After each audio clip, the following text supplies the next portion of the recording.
Hello, welcome to Call to Acting. Today in the studio with me is my friend Yes, sir. Denzel Johnson. What's up, people? Hey, man. I'm So good. I'm glad that you're here. This is exciting. The first time I've got the setup with the mics and all, and the show's kind of growing, stretching out, having new guests. So. Hey, I love it. Thank you for having me. Of course, I was in town, had to come see you and Kat, so I'm glad to be here. Thanks. Just so everybody knows, and I want to give due credit, Kat, my wife, is off camera being a in-studio producer of sorts. She'll be hanging around in the comments if you want to say anything, and we're not paying attention to you. Just she'll notice that comment. Does everything look good, Kat? Oh, hey, Lisa. Thanks for saying hi. So that's Hey, Lisa. That's how you see the comments right Oh, there. cool. All right, so let's get into it. So Yeah. recently you filmed for an episode of Queen Sugar. Yes. Tell us about that experience. Yes, Queen Sugar was amazing. Man, I think I actually had to do ADR yesterday. And so after I left, I posted something on my Insta Snap, and I guess it's just starting to sink in now that I was a part of something so much bigger than myself. Yeah. Oprah, Ava DuVernay, OWN, Queen Sugar. I remember this is I auditioned for it in season 1. Didn't get it, which I'm grateful I didn't, because of course timing was the right time. Yeah. So I wound up auditioning for it and wound up getting it, man. I'm excited. So is this character, are you kind of a guest star role for the episode, or is this a couple episodes story arc? What'd you fall into? We would want to hope so. We get a recurring soon, right? No, but it was co-star. Awesome. I played the role of Trevor. Trevor is a somewhat of a complex character. I'm gonna leave it at that. Yeah, that's fine. We want that mystery to be there. Yeah. Awesome, man. Yeah. So, what else is going on aside from that? Well, of course, I'm here in Jackson, Mississippi. I'm working on a photo shoot for a tech company. Excited about that. Of course, glad to be back in Jackson. It's been, I think, a year. I think last time I was here was for Poison Tree. Yeah. We did Poison Tree Blues last year. So Denzel and I were in a short film directed by and written by a friend of ours, Wade Patterson, called Poison Tree Blues. I think you can see it on Vimeo and on YouTube. Yeah. That would be, Kat will throw that comment down, or that in the comments if you want to check that out. Check it out. And it'll be in the notes for later. Let's see, let me hide that. We got a few people saying hi. What's up? Hey, what's up, Chase. Cuz? Hey, Avery. It's Avery. It's my cousin. What's up, Chase? Hey, Lisa. What's up, so if you have any questions for me or for Denzel, or you just want to talk, just comment below. We'll see it live and we can respond to those. Also, if you're enjoying the show, or if you've enjoyed any of the past shows, this one will be just as good, we promise. Yeah. Go ahead and share the link to this episode out to your friends, because the more people you share it to, the more people are likely to see it. Hello, Rhonda. How are you? What's up? Thanks for commenting. All right, so let's get back into the acting life. Yeah. So one of the things I strive to do on this show is give people actionable things or inspiration off of other people's experiences. And being cast in a show like Queen Sugar is a big win. Yeah. But what's the road looked like for you as an actor thus far? Definitely hasn't been easy. I think with any actor, we can all agree, as yourself, we spend a lot of time in the audition room. We spend a lot of time in the audition room. We spend a lot of time hearing no, but one of my mentors told me that you're not being rejected. You're just not right for the part. And I think after that, it finally set in to start going into the audition room, giving all that you've got, doing the best job you can. And after that, leave it. It's out of your control. Casting is so complex where many times you may not get a role simply because you just weren't fit for it. Yeah. Not because you weren't talented, not because you didn't bring a great performance, but sometimes it just doesn't fit. And so now I've just adapted that thing of when I go in, I get the breakdown, do the best job I can. After that, it's out of my hands, and hope to get it. If I don't, we're on to the next one. It's a good point. Yeah. So what's that sounds like a good advice to an actor, is to view it that, if you don't get the part, you weren't right for the role or for the part, you shouldn't take it that it was about you. Absolutely. It's really good. Absolutely. So tell us about how you got started. I mean, you live down in New Orleans, right? Yes, I am New Orleans native all the way. I live on the West Bank. For those people who live in New Orleans, I'm on the West Bank. But I started As a kid, really, for whatever reason, I've just always been fascinated in theater. I remember going to the Dollar Theater. Movies were a dollar back then. We had one of those in Biloxi. The Dollar Theater. Yep, we're showing our age. But went to the Dollar Theater, and I remember just always going to the movies. The curtains would open back then, and it was just something magical about that. And watching the performances, and so I guess I always just been enjoyed being in front of people, or maybe storytelling or whatever. And so at first I thought I was going to be a singer. I don't know. Okay. That was so left field. But I wound up really finding my true passion. I actually did my first play, started in the church. First play was Kingsley. Had the lead role. I think I was maybe 8 or 9 or 10 or what have you. And I actually had to sing in this play. I was going to singing lessons as a kid. Awesome. I was acting. And that was my first stage play right in the church at Franklin Avenue Baptist Church, which I still attend to this day. And it started from there. It was just that one play that I knew this is what I ultimately want to do. On stage or in front of people? Absolutely, in front of people in some form. And then it just kept progressing. In high school, I was the senior class president, and I did the morning announcements for high school. Some of my high school mates might remember that. And then after that, in 2008, I wound up being a PA on hurricane season with Taraji P. Henson, Forrest Whitaker, and that was kind of just my first real set experience. Wow. Okay. Got into that, went on to a few other PA work, and then eventually I finally said, you know what, it's time for me to get in front of the camera, and started doing it. Started a church announcement show called The Avenue. My church was super supportive of it, and so that was pretty much almost a really big debut because our church was on the web, and so it was going all over the web, on YouTube, and finally started developing, man. And in August 2014, August 28th, I'll never forget this day, I signed with my agent, Angie Moncrief of Action Talent Agency, and we are almost going on 3 years, and we've been rocking and rolling since then. So I'm super grateful for her, and I'm here now. Wow. Yeah. I mean, that's a bit of a path. Man. Yeah. I mean, of course, we're both still on it. Absolutely, we're still on it. That's amazing. Yeah. What brought you to that first production assistant job? That job actually came through a family friend, Greg Bryant. They were actually filming at Berman Charter School in Algiers. They were filming a lot of the gym scenes there, and he wound up calling me up. He knew I had a passion for entertainment, film realm.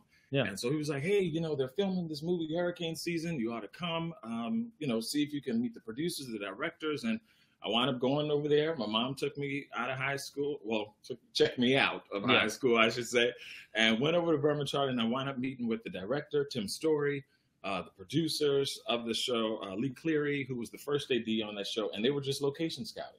And they were like, well, if you want to do this, why don't you, come on as a little PA, we can show you the ropes, all that good stuff. And wound up doing it, man. Met loads of people, networks, still keep in touch with a lot of those people to this day. Wow. And it just kind of took off from there. It's just something magical about being on set. I think we can all agree to that. I agree. It's a feeling indescribable, but it goes like that. As long as we would like to be on set, Right. It's quick. It's really, really quick. And then we're on to the next job. So that's a good point. Yeah. So you talked about doing an announcement show for your church. Yeah. When was that again? And that was back in 2011. Okay. We started that. I actually was the founder of that show because I saw other churches doing it. Yeah. And I was like, I wanted to incorporate a way where the youth and young adult can be involved in the adult service, I should say. Yeah. And so we came up with this whole idea of church announcements, interactive, up on the big screen, and we called it The Avenue, which the name of the church is Franklin Avenue. The name of the street is Franklin Avenue. So the church is on Franklin Avenue in New Orleans, and we called it The Avenue, and it just kicked off from there. We did one episode of the church announcements. They were super, super long. Our pastor told me we had to cut it down a bit, and we wound up getting into our groove, and it wound up being a really huge success. Awesome. And it's still running? It's still running. I am really way behind the scenes. I'm grooming the younger folks, but they're doing an excellent job with the show to this day. Yeah. Wow. Have you gone on to produce or be a part of producing anything else since then, or was that kind of your one? That was my one that was my baby, I Yeah. should say. You know how it is when you get a project and you want to make sure, you know, it's cared for. That and I did a stage play. I did a Okay. stage play again at my church. My church is super supportive, of course, of me and I think all my church family. But I did a play called The Real Meaning of Christmas. And it Yeah. was simply talking about how Christmas is not about the tree or the gifts under the tree or anything like that. It's about Jesus. And so they allowed me to put that production on. It was a huge success. We had a cast of 50 people. Wow. I had help. There was no way I could have done that by myself. It was truly a team effort. Dwan LaBranche, Pamela Bean, Steve Smith. We all worked on it collaboratively, and we all had something different to offer and bring to the table, and it made it work so well. And awesome. So that was a huge undertaking, but that was another baby of mine. And I think once I was done, man, I think I was backstage crying, just of relief, like it's over, you know. I mean, I did a degree in directing, so, in acting with a portion of it directing to get my degree. So I understand how that can be. Do you plan to direct anything again, or for the screen? I would like to start directing. I've always just had that thing before is to really direct a short film or what have you. I think I am a actor's director, simply because I can just relate so much. And to an actor, absolutely. And I think I can bring out that performance out of an actor. So I would love the opportunity, man. Absolutely. Awesome. Absolutely. Okay. Is there a project on the horizon, or you'd like for someone? I'm just saying this because right. I know, putting it out there. Yeah. No, there's definitely not a project on the horizon. I mean, hey, if someone's got a great script, you know, if you want Denzel to direct the project, hit him up. Got contacts, we could get Wade involved. Wade Patterson's awesome. But yeah, man, no project, but definitely would love to start stepping into that role. Okay. Okay. Let's say hello to a few more people. We got another comment there from Avery. Says you're a very well-spoken young man. Thank you. And then Erica here. Miss Erica. Yes. That's my girl. All right. Well, going on to another question I had for you, or one that's more for the audience, I guess. What's something that you would tell a young actor? Like you say, you've mentored some kids with your church with that show, but what about a young actor that comes to you and says, look, I really want to do this. This is what I'm meant to do, or I feel like I should be acting and performing. Absolutely. What do you say to them? I would say to them, first determine if this is something you ultimately want to do. Acting, we talked about this while we were on set today. Acting is not a glamorous job. A lot of people see the A-list stars and think that it's, you know, it is what it is. But a lot of us who are working actors, who are beating the pavement every day, going to auditions and, you know, working on set, we're working actors, but we haven't made it to that status. You ultimately have to figure out why you want to do this. I think I posted that on my Insta Snap just the other day. I don't do this for the money. I don't do this for fame. That's almost haphazardly. That's lagniappe, as we like to call it in New Orleans. But I do this because I'm purely passionate about what I do. When I get a script, I take it so seriously. When I'm on set, I'm in character. And so for me, it's just a passion. It is the only thing I'm happy doing for the rest of my life. A friend of mine asked, well, if acting doesn't work out, what's plan B? And I'm like, there is no plan B. This is it. You know, so I have to make it. You know, even if I don't, I'm still satisfied with, you know, just doing what I ultimately love. You know? Awesome. Okay. No greater joy. To caveat or as a question to tack onto that. So I know you're going, like, and I'm the same way, going for acting wholeheartedly. But I've found that even looking back, I almost regret taking so long to say start a show like this or some other projects on the side, so that as I look back over the years, I had something that was building even whenever the acting career seems to be all over the place. And I know you've had you have your clothing line. Do you want to talk about that for a second? I have, it's ties, actually, connoisseur neckwear, men's bow ties, neckties. I actually started that business because I got tired of going to the other department stores and seeing 20 of the same ties on the rack. And I'm sure they got 100 more in the warehouse. And you finally get to an event and you see another guy and it's like, oh man, you brought your tie from such and such.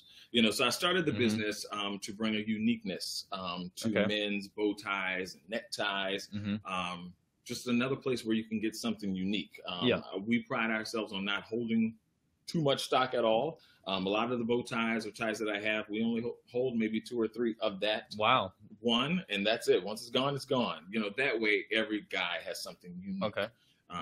And so that's why I started it. Would you encourage people as actors to start their own side business of some sort, or what do you think most people should do? I would definitely encourage it. For me, I think it builds your brand. If anything, you know, people can identify, oh, you know, that's Denzel, he does ties, or oh, that's Josh, he does this. You know, I think it becomes part of your brand. And I think long as you continue to do it, something, whether it's your brand that gets you there or you as acting gets you there, something's going to get you there, but it becomes a correlation with it. So awesome. So in the acting realm, if you could play any character, who would it be? Well, when I did Poison Church Blues, I really loved the writing of Malcolm. That character, I think if anything, that was probably one of, to date, some of my best work captured, you know, on film as a short film. I like the complexity of Malcolm. Malcolm was very complex. He had a bunch of layers. And I like roles like that, where we have to unravel. We have to do some work. For me as an actor, I like the challenge, if anything, because it's not just the basic, you know, same roles that I get or what I'm typecast as. I get the roles where it takes me a little while to remove Denzel out of the whole equation and become someone else. So those types of roles where they're complex characters, the idiosyncrasies, I like that kind of stuff. Okay. All right. So a complex character is what you want to play. Yeah. All right. So we've talked some about people starting out. So do you have any, a big part of the show is also auditioning and what it means to work your way up as an actor, to audition. Do you have any tips for people on how you tackle an audition? Or for me, when I get sides, and just a quick thing too, I remember on hurricane season, Forrest Whitaker was the first person to tell me what sides were. I got him out the car. I was like, "How you doing, Mr. Whitaker?" And so he asked me, you know, do I have any sides? And I was like, new PA. And I'm like, "Oh, what's that?" And he was like, "Oh, that's, you know, with the script on." I was like, "I'll get you some right away." So I will never forget that, because Forrest Whitaker was the first person to tell me what sides were. But when I get the sides to an audition, I definitely look at everything. You got to read it in its entirety. The setting, the tone, the period, you know, if it's current day, if it's a period piece, and really just dive in. I would say, if anything, being aware of the setting, the tone you have to deliver this in, your character. I'm a huge advocate. People hear me say this so much, and I get other, you know, just people who Facebook message me or other people on Instagram, you know, how can I become an actor? Or, what, you know, what tips do you have for an actor? And I would honestly say research. Research is so critical. We have Google, we have many different resources and books and all that kind of stuff that can teach you these things. But I would say research is a big thing, because when you get a script, and especially if it's a period piece, you know, or a true story, you got to do your research, you know, to find out who this character is or how to portray them or what have you, or what were their, you know, idiosyncrasies that made that character who they are. So I would say research is vital. Reading between the lines. I have a theater background, so that's what we did a lot, you know, sometimes to convey those different emotions in the theater realm, you have to read between the lines. There's a famous quote Denzel says, "If it's not on the page, it's not on the stage," which is so true. But sometimes with film and television, you got to read between the lines to see what that script is really saying, or what's the main motive, I should say, for that character, you know. So I would say research is a big thing. Being emotionally available and vulnerable. So many times as actors, especially beginner actors, they are, I guess, afraid or just haven't found their mojo, I should say, to really know and get in the groove of what works and what doesn't work. And I would say, go for it. Don't hold back. If you see the script is saying yell in the audition room, you know, the casting directors want to see the best part of you, you know, or what you can bring to the character. They've seen hundreds of people in the very same day. So I would say just be different. Make bold choices. Bold choices, research, and just be. That's Awesome. really it. Yeah. Okay. Mm-hmm. Wow. A lot of good advice there too. Just trying to unpack all Yeah. that you No. said for a second. Absolutely. Absolutely. So, you're an actor who's chosen to stay in the Southeast. Yes. Can you tell us a little about that? Yeah, those Southeast market. New Orleans, of course, as we know, New Orleans was booming. Yeah. At one point, it was the mecca to come to film your television show, movie, whatever you wanted.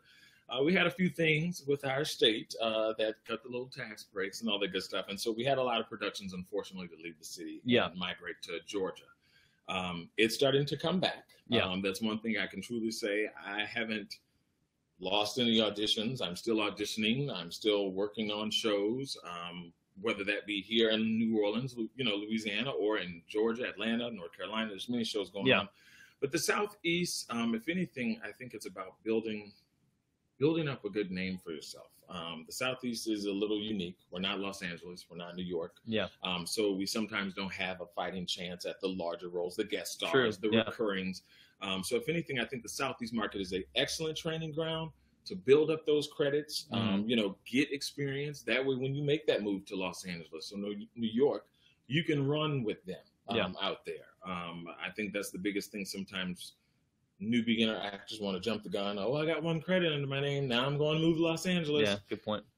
Southeast has been good to me. I'm not really going anywhere anytime soon. I definitely want to move to Los Angeles, but I want to be sure that my resume is good. I know I'm talented. That's not the case, but I just want to make sure that I can get as much work as I can to build up my resume here in the Southeast region because it's booming. Yeah. That way, when I make the move, I'm legit. Awesome. If you had to give someone a single book or video series or some at-home type of resource to learn to act, what would it be? The Power of the Actor. Okay. That is a really good book. And I always forget the author's name. Ivana Sherwood? Yes. Yes. The Power of the Actor. That is, kid you not, I still crack that book open. Yeah. And go back and read some stuff. Or if I'm having an audition, I'm like, oh man, that book has, talks about this particular topic or what that character may go through. I will flip back in that resource and read it. So The Power of the Actor, I always recommend that book. That is like a number one go-to for me, and I highly recommend it. Okay. I'm trying to think here. You got really concise answers for some of that stuff. It's really good. No, it's been great thus far. It's been good. It's good stuff. If anybody watching, I looked at the laptop instead of at you. If anybody watching has any questions for Denzel, feel free to ask. Let's see what all is going on down there. Lots of links going on in the comments there. Nice. Just tons of great stuff. Let me see. So what? I don't even know, man. You're doing good though. It's like I'm so excited to have Denzel on the show. I don't want to cut this short at all. Yeah, man. No. Hey, take your time. I got all day. Yeah. Let's see. What else can I give? Do you have any other So you've got what you're shooting right now is like a modeling gig. Yeah. Do you encourage people to try to seek that out? Do you seek out the modeling stuff as well, really? Or quite honestly, a lot of people have always told me, "Oh, you ought to be a model. You ought to be a model." And I guess once you're in actor mode, you're just like, "Oh, I don't want to be a model. I'm an actor."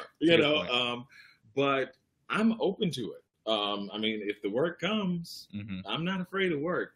There's one thing people know about me: Denzel stays busy. If I'm, but modeling gigs, I don't mind. Okay. If it's going to lead to something, by all means. And I think that's another thing with actors. Sometimes we can't put ourselves in a box. It goes back to the brand. If opening up a side hobby, a clothing line, or whatever's going to do it. If you got to jump into modeling, broadcast or whatever to kind of get your face out there. Yeah, that's a good point. A lot of people do the Instagram videos and the Vine videos. That becomes a thing. That builds up your brand. We have Reg Rob. He's doing his thing. I remember when he started that, and now he has a following. His following on Instagram has went up. A lot of people love his videos. I think he started going viral. Yeah. So if Instagram works or Vine or whatever, I'm kind of outdated. Snapchat, I think Vine's sort of dead. off the map, huh? Yeah. So I don't know. Yeah. I think Twitter bought it, but then I don't know if they've done anything with it. So I'm just Facebook, Twitter, and Instagram. I'm not doing Snapchat. I tried it. It's too complicated. Okay. Too complicated. Snapchat is definitely one of the logos that's on our logo, but I've not done anything with it. Really? Like, hey, we're advertising. We're on there. I haven't done anything with it. Yeah. Yeah. That's. But yeah, wow. Do you have something I have seen of yours that I want to talk about, and then something I also try to talk about with actors is fitness. And I've seen some of your gym photos, your mirror selfies. Yeah, man. I'm going for a different look. I told my agent, I was like, 2017, I'm gonna do something different. And so for November, I wound up growing out the beard. Yeah. This is a new look for me. I love it. Poison Tree Blues actually started it. And then I wound up cutting it off because I had to do a show that they wanted me clean shaven. So in November, I wound up growing it out and leaving it on ever since. And I said, you know what? It's time to hit the gym hard. Let's work out. And I've been going, man. I go like 5 times a week. And I wake up at 5 a.m, get to the gym at 6, do an hour, and I'm out of there. And I feel so much better. What type of program are you following? You said they're 5 days a week. So. I kind of just do my own thing. I find some stuff on bodybuilding.com or what have you, but for the most part, I just I guess I've just been in fitness for so long. I used to work at a gym, so I kind of know, not to do the same routine so your body won't get it, adapt to it or whatever, kind of change it up. So I kind of just do my own thing in the gym. I'm sweating bricks, so if you want to come work out with me, you got to keep up. Keep up. But yeah, man, it was really just about a new look. Okay, cool. Yeah, changing things out. Awesome. Well, do you have any last? Oh, well, actually, how can people get in touch with you? And then we'll definitely. I'm on Facebook, Denzel Johnson. You can friend request me, but I know my friend request might start getting full now. But I do have a page, so you can like actor Denzel Johnson. I'm on Instagram, actor Denzel J. Twitter, actor Denzel J. So yeah, come find me. Awesome. Do you have any last thing you want to tell people that they should do? Absolutely, yeah. Don't give up for all the beginner actors and even working actors, because sometimes we need to hear our own encouragement. Sometimes I have my days where it's just like it's not happening. Yeah. But I would say keep pursuing it. If anything, this industry is hard. It is very hard. If it was easy, everyone would be doing it. But I think with persistence, if anything, something's bound to break. So just want to encourage all of my fellow thespians out there, keep rocking it out, y'all. Go in the audition room, crush it, get out of there, and just know either you're going to get it or if not, the role's coming to you. And what's for you is for you. I'm a huge believer in that. So awesome. That's my parting words. Do you know when your episode airs? Yes, Queen Sugar. Check it out. June 20th and June 21st. It's a 2-night premiere. My episode actually airs in the 2-night premiere, June 21st. Check me out. Only on Oprah Winfrey Network. Ava DuVernay. Yeah. Awesome. Well, that's the end of this episode. Don't forget to get out there and practice your craft. And thank you for watching this episode of The Call, the Call to Acting live show. And we're going to be signing off. And share this with your friends. Anything else? Anybody else in the studio? No. Share it with your friends. And thank you for watching. And I'll be on again with whoever else is my next guest, because I'm not even sure. Goodbye. Take care.